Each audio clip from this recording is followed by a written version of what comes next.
Welcome to the weekend. I'm Jon Caldara, president of the Independence Institute and your devil's advocate.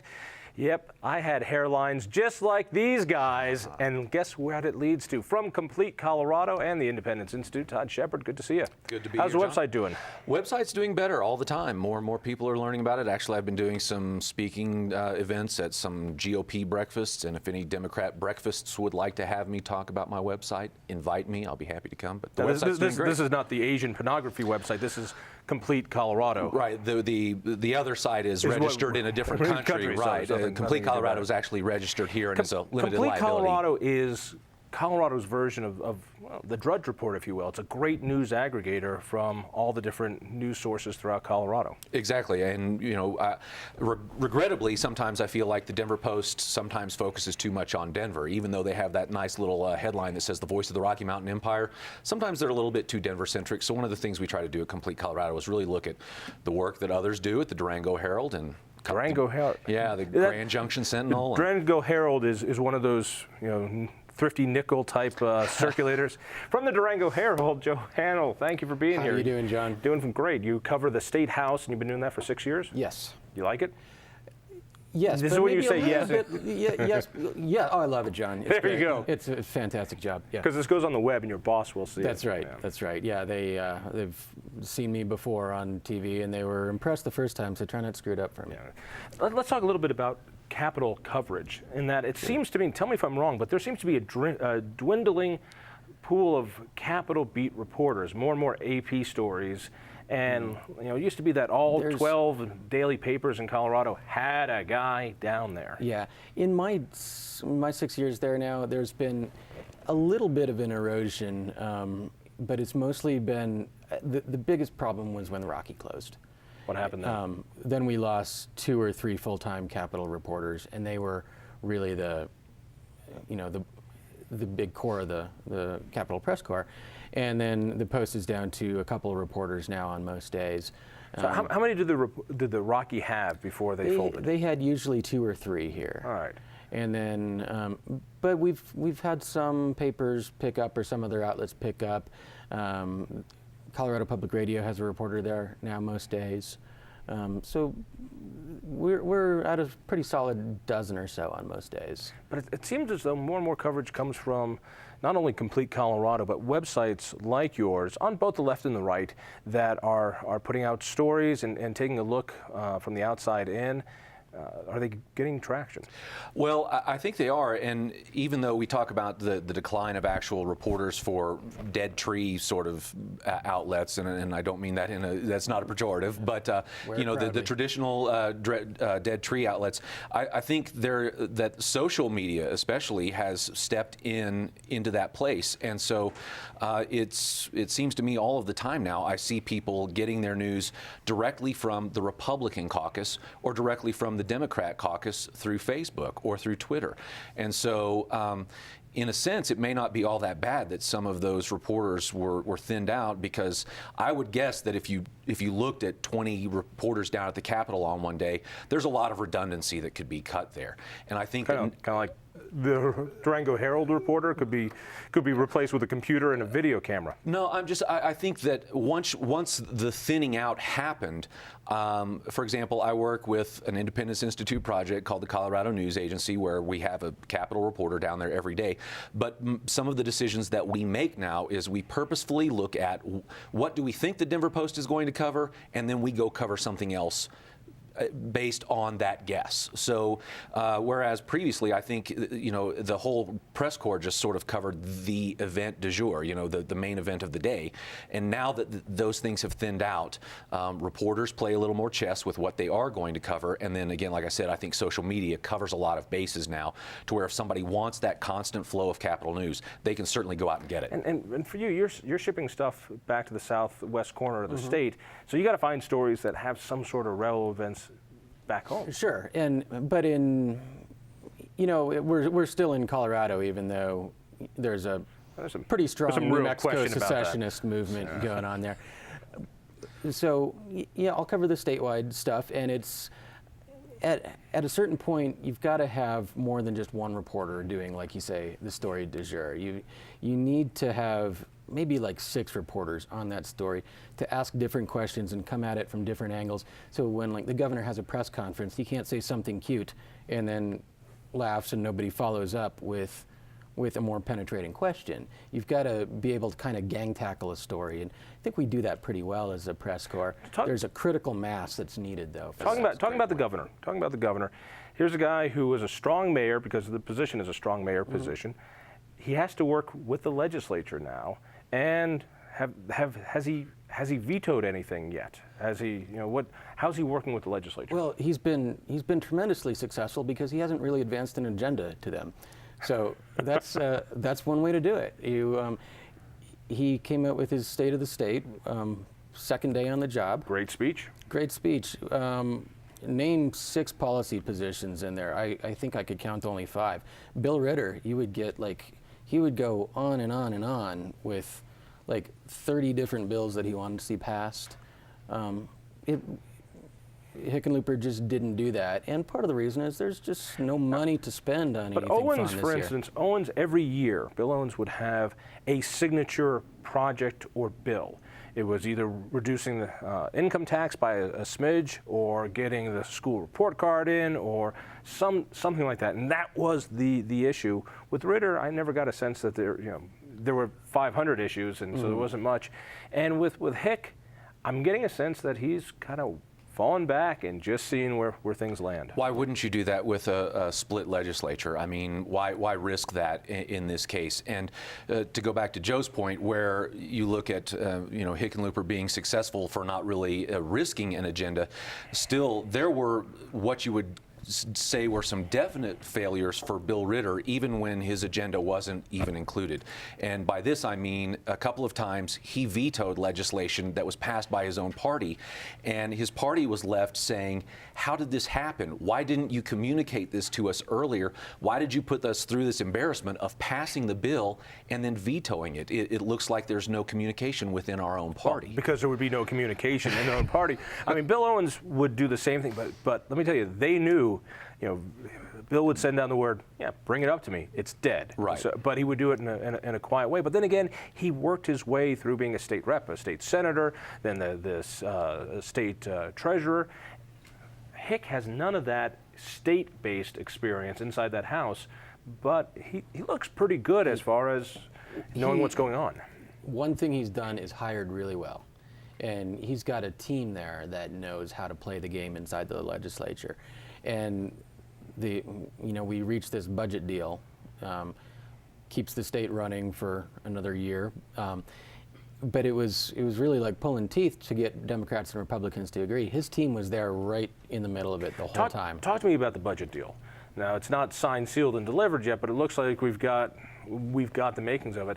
Originally, there was going to be $1 billion shortfall. Then it looked like times were a little bit better than we thought, so maybe $600 million. Yeah. But still, looks like, $250 from education, which I thought was impossible because we passed this constitutional amendment called Amendment 23. Absolutely. And I think it still might be impossible. It's just that none of the school advocates have wanted to challenge a Democratic governor in court. Hang on a second. So, Jared Polis bankrolls Kerry Kennedy's ridiculous idea to say that we're going to spend more on K-12 education, even if the Holocaust happens and there's not a penny more to spend in government. We're going to spend more every year. And they promised when this happened, back in 2000, because I ran the campaign against it. Yeah, I lost that too. And he said, but this will never negatively affect the budget. This year, isn't it absolutely unconstitutional for them to cut $250 million out of education? If I were a Supreme Court justice, I could answer you on that. It sure looks like it, but they did it, and it was actually a Republican senator's idea. Several years ago, Keith King from Colorado Springs comes up with this idea. Say, here's a way that we can cut public education and still make it constitutional. And the Ritter's lawyers at the time said, no, that's not constitutional. And then the next year when the recession got really deep, they said, yeah, I think that's constitutional. And that's the situation that we're in right now, and it's a radical change in how Colorado funds its schools. Amendment 23 is functionally dead, and nobody has done anything about it besides whine. But you talk about the Polis bankrolling, the effort to consolidate all this power on the left. It just goes to show that oftentimes the revolution it's easier to be involved in the revolution than it is in the actual governing that happens afterwards. Because after you have so much power consolidated for so much time, eventually policy measures like Amendment 23, along with budget cuts, are going to come at a loggerheads, and it is going to be a question. How amazing that the CEA isn't threatening the lawsuit, because they like Hick and he's very good at pulling people together. But I would think if anyone put forward a lawsuit, the Constitution says you can't do it. Well, not only that, I mean, the day that you talked about the State of the State speech, and then Hickenlooper releases the budget just a few days afterwards. I mean, again, in my mind, if Bill Owens had released that budget, the CEA would have been on the doorstep of the west steps of the Capitol. And to my recollection, when Hickenlooper released his budget, the CEA was clear across the street at their own headquarters, and there was nary a peep from them. Is that a fair description? Can't argue with that. So if Bill Owens put out we're going to cut education $300 million, they would come with pitchforks. But here, what's the difference? Yeah. It's still hundreds of millions of dollars away from the CEA. That's a question for the CEA. I don't know. We know what's going on here. It's a little bit. Just wait, guys. Yeah. Next year we'll be able to bring you back up to. Be quiet. Yeah. But next year it's not going to happen. And actually, Hickenlooper's been pretty upfront about the fact that there's going to be more education cuts next year, on par with this. Wow. Now, one thing that might be going on is that there are a lot of Democrats saying openly right now, it's time to go to the ballot with the tax increase. Bring it on. And John, you're going to bring it on. And because there's nothing that people who are unemployed want to do more than pay more taxes. So, yes. Mind you, RTD was going to go forward with a tax increase until they did that little thing, what is it, polling, and they realized this isn't going to work. Hickenlooper knew that he couldn't endorse a tax increase, and Hickenlooper can sell a tax increase unlike any man in Colorado. Are they going to next year try to do this? Oh, actually, they don't have to. We've got my senator willing to raise it this year. Heath is he's going to the ballot with let's see, basically 10% tax increase. Yeah, that's one way to spin it, John. The way Raleigh's going to spin it, the way Senator Heath is going to spin it, is to restore the tax rates to what they were in 2000 before the big bad Republicans cut taxes. Be 5% income taxes, 3% sales taxes. Which would be an increase of taxes by 10%. 10%. Yeah. And of course, I've got a slight little proposal to drop it by 2%. That's right. So choices are good. Ballot war. Ballot war, bring it on. Keep me employed for another 6 months. Thank you both. But of course, pleasure. as we prognosticate about the possibility of a tax increase or how that might fare at the ballot box, first of all, I mean, that's always dependent on the economy at that time. Right. So, how much has unemployment improved? The second part of that, though, I would say that Who Said You Said, the blog the other day, had a great scoop where it was some private polling on the possibility of a tax increase. They shared that information with Senator Heath, and of course, you can't go get private polling through the Colorado Open Records Act request, but once it's shared with the state senator, you surely can. And so once they got this, they realized that the tax increase was polling actually below 50%, and they noted in the study that when you initially outlay a plan before the details are given out, you need to be polling in around 60% to have a shot at winning when it actually goes on the ballot, because once the details start to get discussed, it's going to start to ratchet down from that 60% level. Let's bring on a few more fun stuff. The beer wars are always among my favorite. And I thought this was the year that I could finally go to King Soopers at 3 in the morning and get some brew. But no, they screwed it up for me again. The war between grocery stores and mom and pop liquor stores and the whole messed up system, it's never going to stop. It's never going to stop. The bill got as far as it has ever gotten this year. Actually, there's 2 bills and one's still alive on the Senate floor, but the House just ravaged it the other day. It pulled like I don't know, 5 Democrats supported it, and maybe a dozen Republicans. When you say ravaged, I mean there were bipartisan. There were just odd bedfellows. I mean, weren't there some Republicans who you thought would have backed it that actually they did some of the savaging themselves, right? Absolutely. There's some real hardcore constitutionalist Tea Party people who you'd think would be all about no government interference in the market, and they were. Yeah, this is where Republicans don't act like Republicans. This was to allow a more open market in selling booze, and in fact, the sponsor Larry Liston opened it up so that people could have more than one liquor license, and in exchange, grocery stores could, more freedom for everybody. And Republicans shot it down, which really speaks, I think, to the power of the interests down there. That changing the status quo is scary, even for free market Republicans. Oh, it is. But, the other night I had the great fortune to guest host the Jon Caldara show on 850 KOA, and I was talking with... all 12 listeners. Yeah, I was talking with Sean Duffy, who represents the grocery stores. And as we were talking about this, I said, Sean, this has got to be the greatest job security for you ever, because we bring it up year after year, and it gets shot down year after year. I really thought after the Sunday measure was changed a couple of years ago that these sort of repealing of blue laws would gain more momentum. After it was allowed for liquor stores to sell on Sunday, I thought repeal of some of this would gain momentum, but apparently you're right. Again, the status quo bias is... Money. Inertia is as much of a law in politics as it is in Newtonian physics. So there's another really influential player in this, though, and that's the microbrewers, or the Colorado craft brewers. And they have a very big fan in the governor's mansion. Wonder why the that guy is. who created the first craft brewery in Colorado. And so even if the bill had gotten through the legislature by some miracle, that might have been one of those vetoes you were asking about. Hard to say, but they argue. And notice how Hick keeps his cards very close. I mean, it would be nice if he would say, "Yeah, hey, if that made it to his desk, I'd likely pass it, or I'd likely veto it." Yeah. Why play a card when you don't need to? Well, but to that point, though, I would also say what I've been impressed with, but you can probably add some more on this, Joe, since you're actually, you have the 6-year tenure down at the Capitol where I don't. But what I've noticed is Ritter would sort of accumulate this stack of unsigned bills and then go through them all at one time.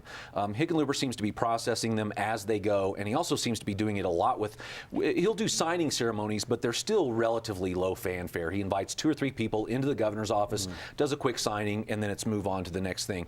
And quite frankly, I personally have been impressed that the governor has not used a lot of these bill signings to gain some earned media and some positive press for himself. I don't know how you feel about that. That's one of the things that Ritter did really effectively, is that there would be a big push of bills that came through at the end of the legislature, and it gave him, just by dint of the rules, it gave him a full month to sign them. Right. So if it was sponsored by somebody in Grand Junction, he'd take a trip out to Grand Junction, get local press, Steamboat Springs, Sterling, whatever. He did do that very well. And I mean, that's just being a smart politician.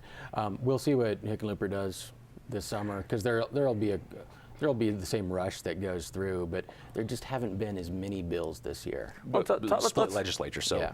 Let's talk about some of the other ones that have popped up and are still going on. The civil union bill made it out of the Senate, died in a House committee purely on party lines. For some reason, B.J. Nickel got beat up more than other Republicans on that. I'm not too sure why. It would have been fascinating to see what would have happened if it made it to the House. Would it have died? No, I think it would have. They had the votes to pass it on the House floor. They even had the votes to pass it through a number of different committees. Just that Judiciary Committee was really tough. So are you saying that the Speaker sent it there to die? It went to the Senate Judiciary Committee too. That was the most logical assignment for it, I think. But there were Republicans on that were agonized over it. They really wanted to vote for the bill, and they felt under a great deal of pressure from their own constituencies to not do it. But there were some of them that took a long time to vote, and kind of hung their heads and voted no when it came to it's a tough issue, but beating up on the Republican committee seems so disingenuous, because what was it? was it like 4 years that the Democrats had the House, and they could have passed it with a governor who said he would sign it. But now it's the Republicans' fault. And that really is I think from all of the Republican media makers that I've spoken with about the civil unions bill, that's where the real anger lies, is not with the bill or what it aimed to do, but that it really seemed to be far more of a political football, more of a something that can be used as a political mailer next year than anything else. Because if the Democrats had wanted to get it passed, they certainly had the opportunity. I still think that this is the kind of law change in Colorado that you'll just won't get out of the General Assembly, and you won't get it until 30 or 40 years from now, when you get a majority of people who vote yes for something like this as a ballot measure. I'm going to disagree with you. I think kind of like the beer sales, every year it's going to come back, and every year it's just going to get a little closer and then a little closer, and sooner or later it's just going to happen. We've got a governor who will happily sign it. We've got one house that will happily pass it. I think they're just going to keep chipping away. Yeah, I think I could see even it happening next year. It's really close. Opinion has changed on this really fast in the last 4 years.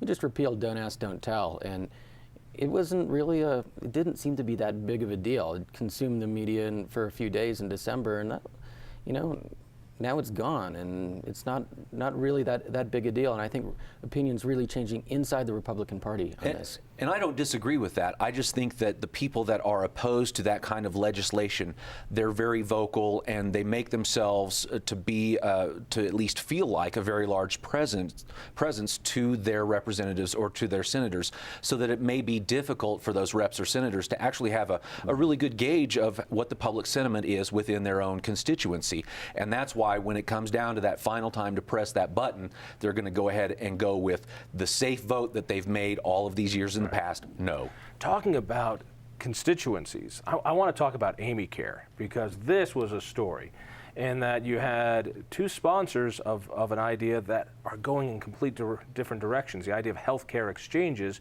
You've got someone who's very pro-Obamacare in the Senate, Betty Boyd, who pushes us forward and kicks it to the majority leader, Amy Stevens, whose idea is like, well, we'll do these healthcare exchanges, but we're going to make them more free market, a bit more like what Utah is experimenting with, and she hits a firestorm, not from the usual lobbyists, not from Casey and the business community and all these other so-called conservatives, but with the Tea Party groups and those and citizens.